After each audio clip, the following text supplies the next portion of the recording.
came for. We gon' take it up from last year. Shoot on my shot, boy, I'm long range. Me and the team on the same thing. Stayed down, never switched up. Only thing changed was the game. I'm in the zone now. Nothing can change what we on now. When I pull up, know it's going down. Foot on the gas, ain't no slowing down. Aiming for greatness, no settling. Kick down the doors, they won't let me in. Taking no L's, yeah, I gotta win. Watch me kick down the doors, they won't let me in. Who running the game now? Foot on the gas, can slow down. No, my team, we holding it down. We know we running it now. Watch the game change. Watch the game change. Watch the game change. Watch the game change, yeah.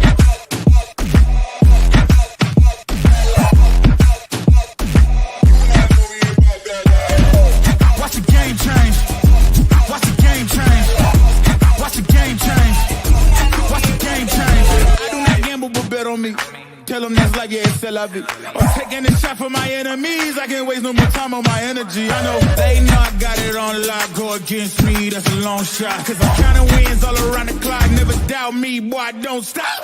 Who do you feel when they make you the monster? I am not scared of none of you imposters. Taking the lead now while they watching. Think you should leave now while the option. Taking no L's, yeah, I gotta win. Watch me kick down the doors, they won't let me in.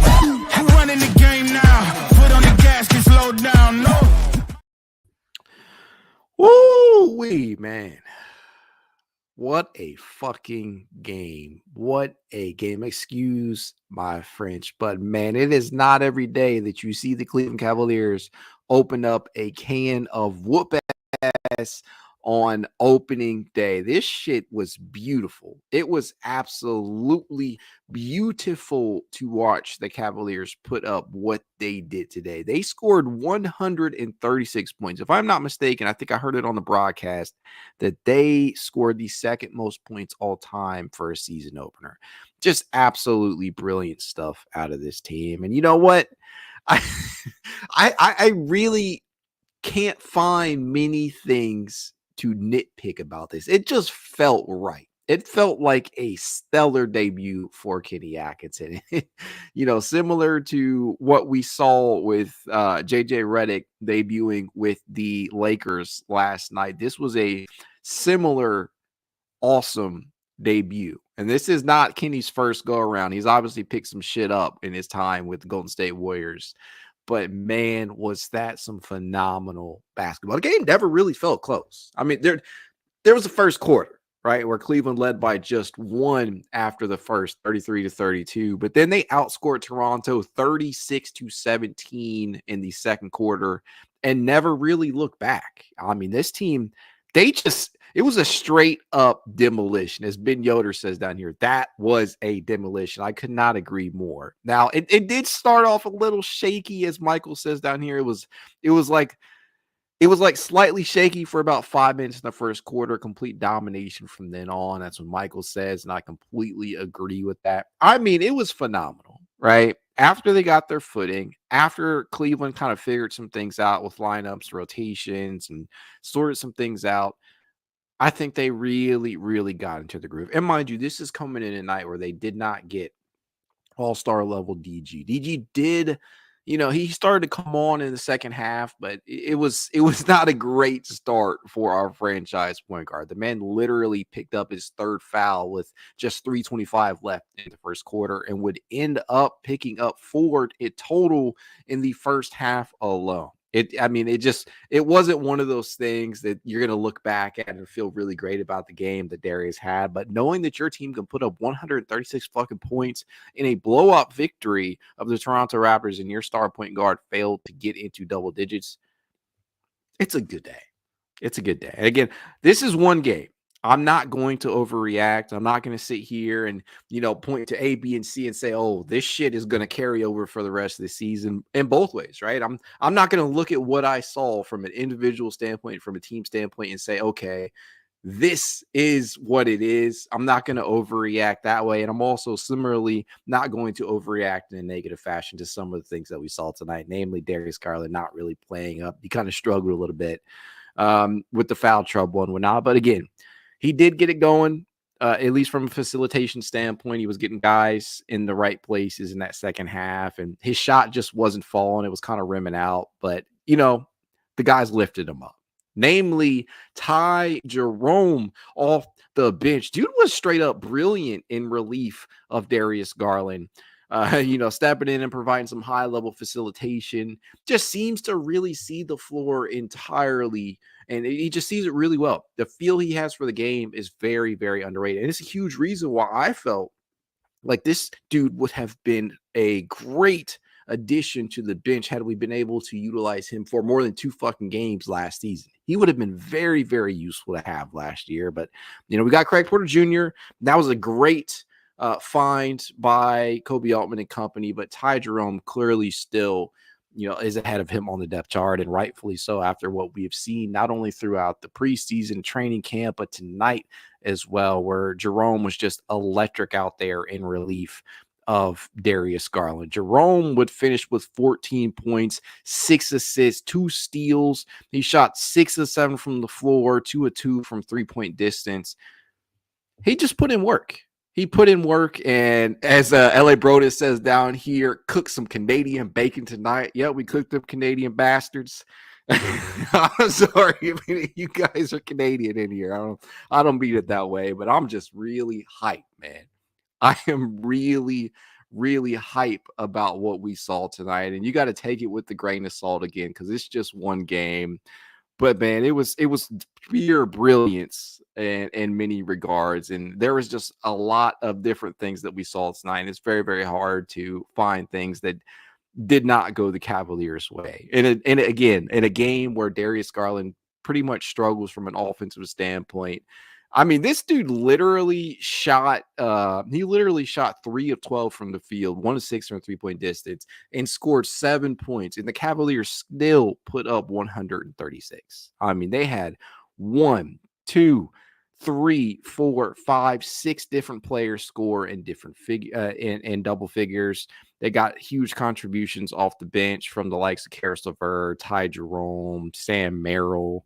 I mean, you name it. Everybody really got in. Everybody who suited up tonight played. I think they said they suited up 13 or so players, and everybody saw the court. It was really a 10-man rotation, and it wasn't really anything to complain about, especially with Max Strus not being available. Would have been a perfect opportunity had Amani Bates been healthy to get him out there. Kind of sucks with the timing of his meniscus injury, but this just opens the door up for other guys, and I love it. And what better way to kick off the season than to speak about Evan Mobley's dominance? This dude was straight up assertive tonight. Everything that we have wanted to see out of Evan Mobley, we saw tonight, guys, with the exception of maybe the 3-point attempts. I mean, with the exception of the 3-point attempts. He did take just 2, but he did knock one down. He went 1 of 2 from the 3-point line, but he attempted 7 first quarter shots alone, and he'd end the first half with 19 points, going in a highly efficient 7-11 in the process, to go along with 6 boards, 3 blocks, and a steal. And he finished the game with 25. I mean, he was dangerous. He looked assertive. He called for the ball. He was aggressive. And look, it's not just the fact that Mobley, the added touches, right? It's not just the added touches for Mobley, because clearly they made an effort to get him the ball. He took 14 attempts tonight. And he touched the ball in damn near every possession. It's one thing to do that. It's a whole other thing for Evan Mobley to actually want to utilize those touches, right? Him to actually call for the ball, him to actually get into his spots, look to attack the heart of the defense down in a low post. There were numerous occasions tonight where they gave him the ball and he took it upon himself to score. And you just love to see that from him, because from a mentality standpoint, that was just not there in years past. And I think that outside of the physical changes that we've seen from him, the added muscle, whatever, what have you, outside of that, the mentality that he has, the shift in mentality and focus that he has as a player on the offensive end, that is what is exciting me the most about the potential that this young man showcases. And if he can continue to replicate this night in and night out, there is no telling what the ceiling for him could be. I truly believe he's going to end up making his first All-Star team this year. I think he will win the Defensive Player of the Year, if not finish as a finalist once more. There's just so many things that he is capable of. And if they can just continue to get him the ball, make him a focal point of the offense, I mean, we could be talking about a top 2 seeded team in the Eastern Conference when all is said and done. Because after Boston, make no mistake, I think Boston's in a fucking league of their own. But I think everybody else that's fighting for that second seed, that second spot, I think Cleveland legitimately could lay claim to being the second best team in the East when all is said and done. Because when you really think about it, Philly has so many injury concerns. You just never fucking know if you're a Philly fan if Joel Embiid is going to be healthy. And I know there's all this talk about, back-to-backs and whether or not he's going to suit up and shit like that. You don't know if he's going to be available come the postseason. And I get the whole back-to-back thing. That isn't an effort to keep him healthy and upright. And then you got Paul George, their big acquisition this offseason that they have, paired him with Tyrese Maxey, who's the other all-star caliber player on that roster. You don't know if 2 of your 3 best players is going to be healthy by the end of the year. So I'm not all that worried about Philly. Yes, I get on paper, they're one of the best teams in the East, but I'm not all that scared about them. Milwaukee, they're not going anywhere with, they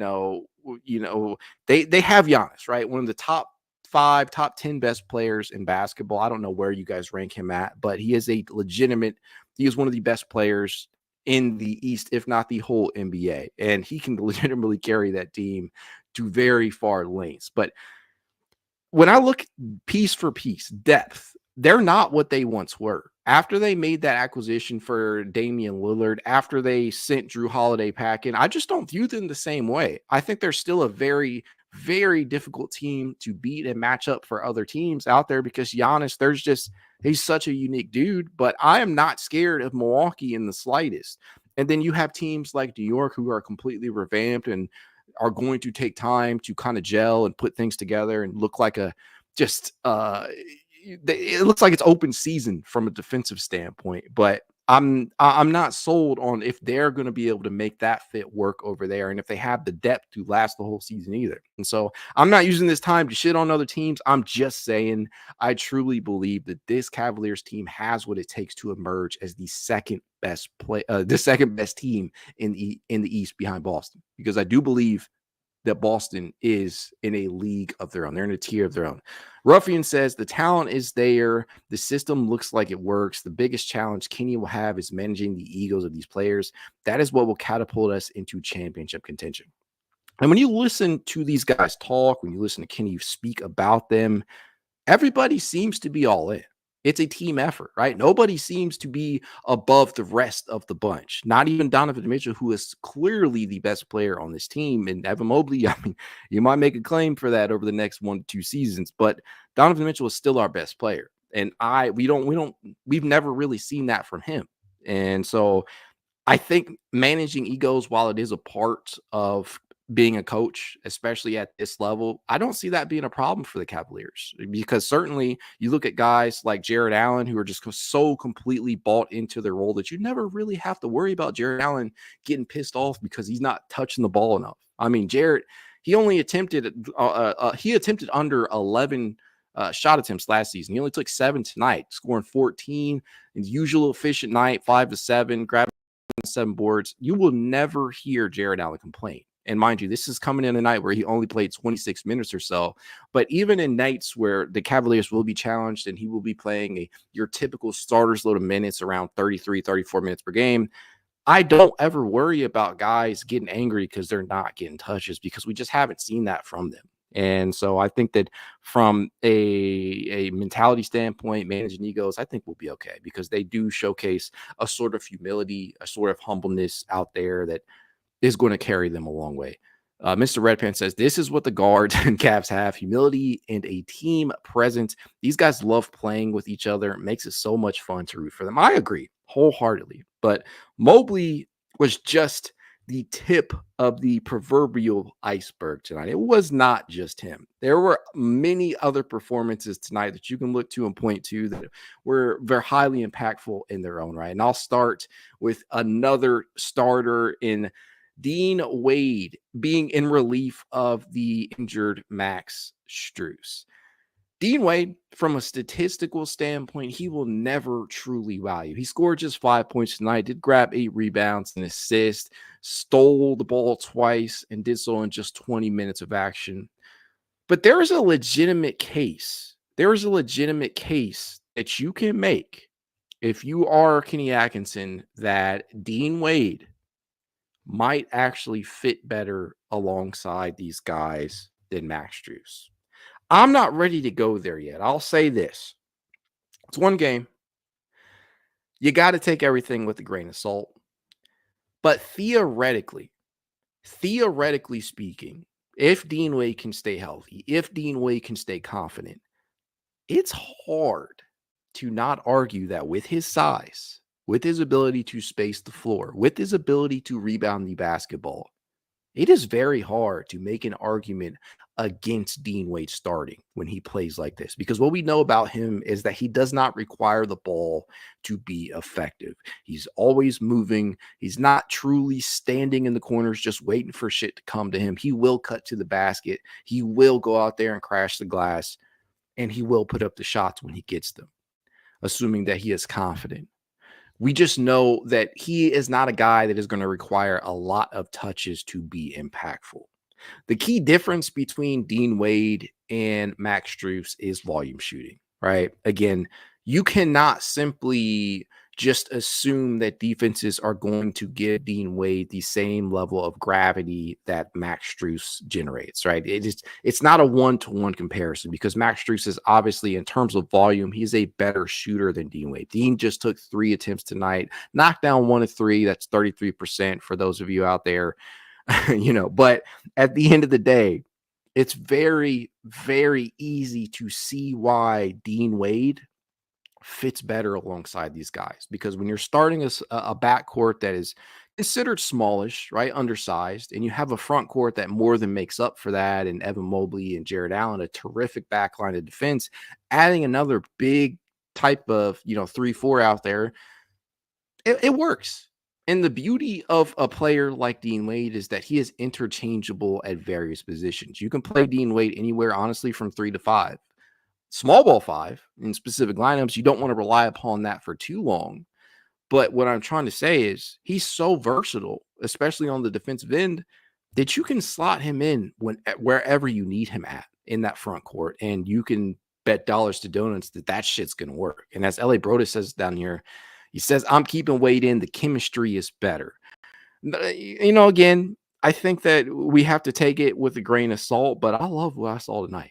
And I'm sure y'all did too. It's just as simple as that. When something clicks, something works, and you clearly saw a team scored 136 points. Sometimes it's very, very hard to get away from going to what works. And tonight, that shit worked leaps and bounds. They kept Toronto in check. And I get it. RJ Barrett was not out there. It's one of those things where, and Kelly Olynyk and Jacoby Walter, Bruce Brown, some of Toronto's best players were not available today, but it's not like Cleveland entered super healthy either. We are missing Max, no Travers, no Bates, no Thor, and some of those are inactive for a reason, right? Not due to injury. But the gist of what I'm saying is Dean Wade, there's no reason why he couldn't have replicated this same type of performance, even if those players were out there. It was just a phenomenal performance. They held Toronto to 41.9% from the field and Toronto shot pretty well for 3 distance. I give them that. 38.7%. But from a overall standpoint, 41.9% from the field, I will live with that all the live long day, considering the Cavaliers conversely shot 59.3% from the field themselves and 46.7% from 3-point distance on 30 attempts. They went 14 of 30 from 3-point range. That was beautiful. The ball movement, beautiful. The engagement on the defensive end, especially in the second half, beautiful. Coaching, exquisite. I mean, this was one hell of a debut for the guy that they call Kenny Atkinson. I loved it, man. I just completely loved this shift in mentality that we saw out of numerous players, and that starts at the top with their stars and Evan Mobley, Donovan Mitchell, even Darius Garland. He was willing to presumably take a backseat to some of these other guys when they have it going, and he clearly does it. So there's just really, really not a lot to not like, right? It was fun, clean, injury-free basketball. Darius Garland did not get his eye clawed out this time. There was no substantial, slaps to the face that we can sit here and discuss at length, like we've seen from opposing teams at the beginning of the season with this Cavaliers team. There was nothing crazy. It was just a beatdown, a good old-fashioned ass whooping, belt to ass, whatever you want to say. It was just awesome to see. And I could go on and on and on and on. And I think Epistle probably sums it up best here. He says, nobody was just standing around like a deer in headlights. And that's the thing, right? Like, as big of a fan as I have been of JB, that was the one thing that we can definitively say across the board is that there was just way too many instances over the last 4 or 5 years where guys were just standing in the corners when the ball wasn't moving to them. There was little movement. It was the possessions and sets truly did not start until much of the shot clock was already down. Complete shift. We're getting into our sets early. We're moving the ball. We're getting everybody involved. There's not only vertical spacing out there when you're talking about the lob threats of Jarrett Allen and Evan Mobley, but they're moving it out to the perimeter, side to side type shit, right? You're seeing guys coming off DHOs. You're seeing players set screens for one another that you normally wouldn't see. It's not just front court players, right? Like we heard all season long with players like Okoro, pick and rolling, stuff like that. You're not going to see all the time, but there was a ton of actions out there tonight that just were not previously seen in the Bickerstaff era. So it's a complete shift. Just love it. Cassandra says, no, not at all. Everybody was working together and the ball was moving. Absolutely. Certain energy, certain electricity in the ball tonight. And I think everybody could feel it. It's why it just felt like every shot the Cavaliers put in had a decent chance to make it outside of maybe Darius, who got robbed on a few because I shit you not. I saw a good 4 or 5 of those shots that Darius put up rim out, like especially from 3-point distance. They went in and they went out. It was like some double rim bullshit. But the point of what I'm saying is it just felt like everything they put up felt within rhythm, within reason, and had a good chance to make it. And even guys who have been kind of lambasted in the past for what happened last year were pretty brilliant tonight. And one of the players that comes to mind in that regard is George Niang, who in 18 minutes scored 11 points on 3 of 4 shooting from 3-point distance, which is absolutely what they signed him for, right? When they first acquired George Niang, the idea was that he would be able to provide spacing in a front court at a volume that was really, really impactful. And what I love about what I saw from George tonight is everything felt like it was coming within rhythm. Everything felt like it was coming from a feed that was destined to set George up for a good look. And that's exactly what happened. There was no hesitation on his end. And for what it's worth, you've never truly had to worry about George being confident out there because he'll pull the trigger even when he probably shouldn't at times. But George was really, really impactful tonight in his minutes. And what you can say about him is that you know what you're getting. You know, at the cost of defense, sometimes at the cost of rebounding, you are getting volume 3-point shooting in your front court. And as long as you're not too reliant upon George to provide you with some of these things, you're probably going to be able to make it work. And if there's anybody that can do that, I believe that it is Kenny Atkinson. I also got to give credit to Niang because I do believe that he is in better shape. He visibly looks a little thinner out there. He's moving a little bit more spryly. And this is what we bargain for whenever we this is This is what we bargained for when we signed Niang. Getting back to closer to shooting 40% on the season. If he's able to do that shit on about 4 or 5 triples per game this year, it's going to work. And a lot of people that had really shitty opinions about Niang last year are going to change their minds. Talking to Grub Media says, "What's up, Mac? Go Cavs." Some people thought their defense would take a step back to develop the offense. I know the defense would still be there, but they just needed offense to go with it. Personally, because if you've heard, and I know that's a valid point, but if you've listened to what Kenny Atkinson has said, as I'm sure you have, and most other people probably out there have as well, Kenny Atkinson talks a lot about not changing what has worked for Cleveland. And obviously, one of my biggest concerns, and I'm sure that other people probably share it, is with an increase in pace, with the extra possessions and, the speed of the game just elevating, would they take a hit on the defensive side of the ball? And I think that's valid. I don't think we saw that tonight. And granted, it's just one game. I keep saying you got to take it with a grain of salt, but it's the God-given truth. It's the God-honest truth, right? As long as you get back and rebound, you're out there crashing the glass, you're contesting three-point shots, you're making sure to close out on that three-point line, I think it'll work because a lot of times offense complements your defense. If you're getting good possessions, you're moving the ball, you're not taking shots that are out of the flow of the offense, it can look really good.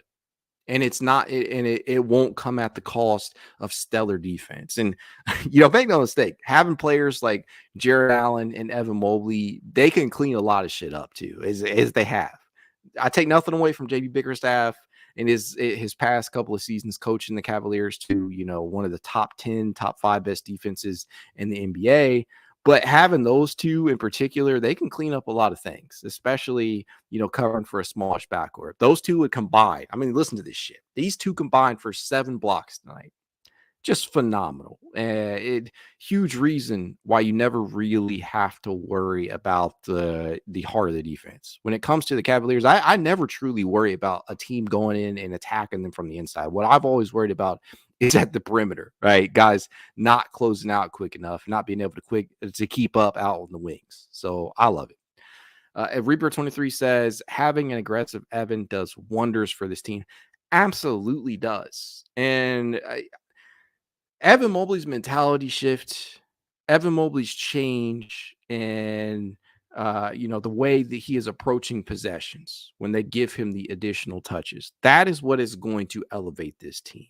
It's not about Donovan Mitchell taking it to another level. It's not truly about Darius Garland returning to all-star form, although I think it helps. It's not about Jarrett Allen playing his part. To me, it's about Evan Mobley taking that next step, being the player that we know that he can be, elevating his game on the offensive end.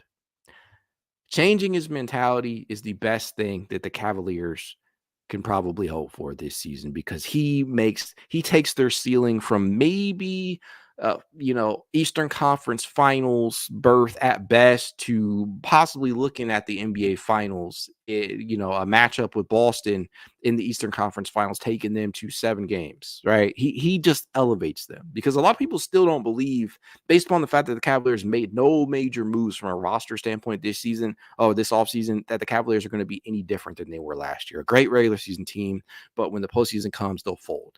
A lot of people believe that to be the case. I don't share that sentiment. I truly do believe that they have what it takes to take that next step. And the Cavaliers, for what it's worth, they have progressed every season. They went from play-in to playoffs to winning a playoff series.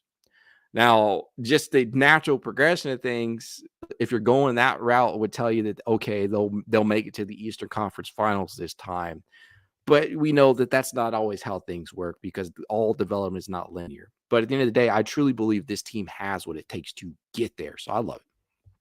Ripper 23 says, for me, this should be the order from an offensive standpoint. I'm waiting for him to clarify that. But at the end of the day, this was just a phenomenal first game, phenomenal first performance, a hell of a debut for Kenny Atkinson in the wine and gold. And clearly he learned a lot of things in his time away from head coaching duties. Just phenomenal. The pace, I think somebody asked me about that earlier. I think it was LA Brodus.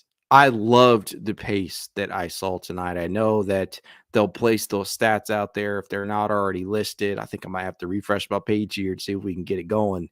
But I think that when it all boils down to it, the pace is going to look much, much different on the counting side than it did last year. They play, let's see here, 102 pace tonight. They played at a pace of 102, meaning, if I'm not mistaken, they generated 102 possessions. Now, Toronto, likewise, 102. I'll have to see if that is something that they replicate from game in to game out, but I don't think it'd be that tough to expect them to do that. And if they do that, that will likely mean more touches for everybody across the board, because when you're looking at who got the most overall field goal attempts tonight, it was a tie between Donovan Mitchell and Evan Mobley. And not all games are going to go this smoothly because nobody cracked 30 minutes tonight. That is something that must be discussed, right? And part of that is because it was such just a dominant blowout victory that everybody got to play, but 10 deep. Kenny said he was going to run a rotation that was 10 to 11 players deep, and he did not BS us. He did not BS us. We got that tonight. He played 10 different players. The first two players off the bench were Caris LeVert and Sam Merrill, and they immediately made themselves impactful. Caris would finish with 19 points on a highly efficient 8 of 9 fucking from the field, right? 8 of 9 from the field. When have you ever been able to say that about Caris LeVert? He came out the gate looking good as hell, right? 8 of 9 from the field, 2 of 2 from 3-point distance. He attacked and antagonized inside. He had a couple of circus layups. He dished some very nice feeds out there to some of the bigs. Phenomenal performance in his 20 minutes off the bench. But as I said, Caris and Sam were the first two players off the bench, followed by George Niang, Isaac Okoro, and then Ty Jerome. Ty Jerome was the 10th man off the bench, and he got a lot of minutes because Darius Garland's foul trouble, but he made the most of it. And then once things were finally out of hand for Toronto, Craig Porter Jr., Tristan Thompson, and Jaylon Tyson, who made his NBA debut tonight and knocked down his first official field goal, drilling a triple, the stuff that you love to see, right? I'll be posting all these highlights as I usually do, but just the point of what I'm saying is that everybody got to contribute tonight, and I love that. And I think that is something that we can replicate. The usage of the bench was just such a big talking point last season and such a sour point of contention for the fan base when it came to JB that this is a breath of fresh air, because it's one thing to talk a big game in regards to that and say, oh yeah, I'm gonna experiment with different lineups. I'm gonna play 10 to 11 players. But it's a whole different thing to actually watch that play out on the court. And Kenny actually gave that to us tonight. And it wasn't really just because of the blowout, because even before the game was majorly out of hand, they played 9 players. And Ty Jerome being that 10th because of DG's foul trouble, that was just the icing on the cake. And so I think this is certainly something that we can expect moving forward. Now, what that looks like from a minutes distribution standpoint, I could fucking tell you, but I do know that everybody is going to get a chance. Everybody is going to eat this year. And when Max Strus comes back,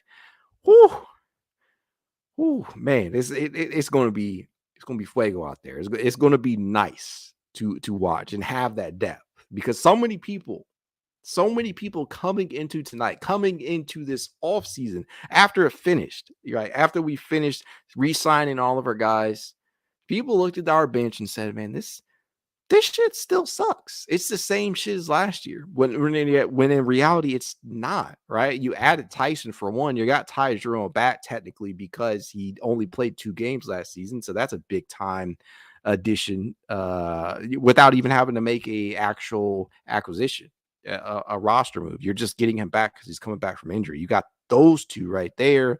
And you have some of the up and comers, JT Thor, Luke Travers, Monty will eventually get healthy again. Craig, there's just so many different names that you can look to, but this bench is by no means shitty. They're good. they're just flawed. We have some clear flaws. We still need a real backup four, like a big body, a backup 4-5, somebody out there that can absorb minutes when Jarrett Allen and Tristan Thompson, not Tristan Thompson, Evan Mobley really need a breather. And it cannot just be Tristan Thompson in those instances, because there will be certain matchups that require the Cavaliers to play a big body out there. Think about the Phillies of the world, where you have to face off against a Joel Embiid or Andre Drummond, or, you have Chicago with the Vucevic. There's a lot of different names out there. Jonas Valanciunas. There are just so many names out there, matchups that you can look at and point to and say, okay, we need a big body out there that can spell these starters. And we cannot always simply just look to Tristan Thompson. So I say all that to say there are specific holes and flaws on the roster, especially on the bench. But I'm satisfied with what we have right now, because I do believe that there will be a move come the trade deadline. Who knows what that'll be? I've speculated for a long time that it could be Caris LeVert, but shit, and Caris LeVert's doing stuff like tonight, it might be hard to actually do that. Reaper23 says Caris is going to be cold next game, though. I do believe that that is a distinct possibility. I hope not, but the track record says it is certainly possible. It also says Caris and consistency just don't go hand in hand, but hoping Kenny can get that fixed. If there's anybody who can do it, it is Kenny Atkinson. He got the absolute best out of Caris LeVert in their time together with Brooklyn. And we'll see if that is something that they can duplicate here now that they're together again once more in Cleveland. But you got to, I would not bet money that Caris LeVert is going to stay consistently impactful throughout every game. He'll have his games where he goes very, very cold, and you're scratching your head and you want to rip your hair out thinking, why is this dude getting minutes? You will see that. Elliot Clausen says, but we do need to see games where DM isn't our crutch and we can comfortably win some games without him. First quarter wasn't great until DM got it started. That's what your starters got to do, man. And not just your starters, your stars in particular. When the rest of your team isn't kicking it up a gear, this is why you have players like Donovan Mitchell who can just carry. It'll happen. It happens to every team. And I'm not worried about it. And also, what I'm taking into consideration is the fact that it was Kenny's debut with Cleveland. They still are trying to sort some things out from a defensive standpoint, from a rotation standpoint, and guys just trying to figure out where they should be on the court. Because as we all know, it's one thing to do it in practice. It's one thing to do it in the preseason. But once that regular season starts, once it really matters, it is something that you do kind of have to figure out. So we'll see. I don't think that the first quarter will be an issue. And even in the first quarter, there were some things that I really liked. Like they took 12 3-point attempts in the first quarter alone. They averaged, little known fact here, they averaged 9.2 first quarter 3-point attempts per game last season, which it did rank 11th league wide. So it was up there, but you couldn't say that they were routinely taking more than, 10 a game. They certainly weren't up there in double digits. And just to kind of give you a little bit more context here, no one actually took more than Boston's 11.3 in first quarters last season. So if they can continue to do that, I love it. Whew. Reaper says, who else is waiting for that JB return game to Cleveland? I am. I still remain a fan of JB Bickerstaff. I do believe that he will get the Detroit Pistons turned around, or at the very least take them to their next step. They do have some talent over there. I do like what they have on the roster now with Cade and Jalen Duren, and picking up Tobias Harris and adding Tim Hardaway Jr. and Jaden Ivey over there. There are some players that I really, really like on their roster, and I think that they will put it together. They clearly still have some issues to work out, but I'm definitely waiting for that JB return game. I think we all are. So I think that's a perfect way to end it tonight. I won't harp too much and sound like a broken record here, but man, it was just such a fantastic debut, and I hope you guys enjoyed it. As I always tell you guys, if you'd like to reach out to me, you know how you can. It's Cavalier_pod on Twitter, TikTok, Instagram, YouTube, and more. If you want to be added to the It's Cavalier Discord chat, you know what to do. Leave a rating, leave a review, send a screenshot I said review to It's Cavalier53@gmail.com, and I will send you an invite. If you are watching on YouTube right now, hit that like button. If this is your first time watching the podcast, click subscribe. You never know what you are going to see on this channel. I typically try and go live post game after every game. Maybe not as much as I would like to this year, but it is still going to be something that's consistent. And what I would like to do is start doing some playback streams live during the game, but shit, I mean, doing both, it just sometimes can be rather difficult with my schedule. That said, go Cavs. Have a good night.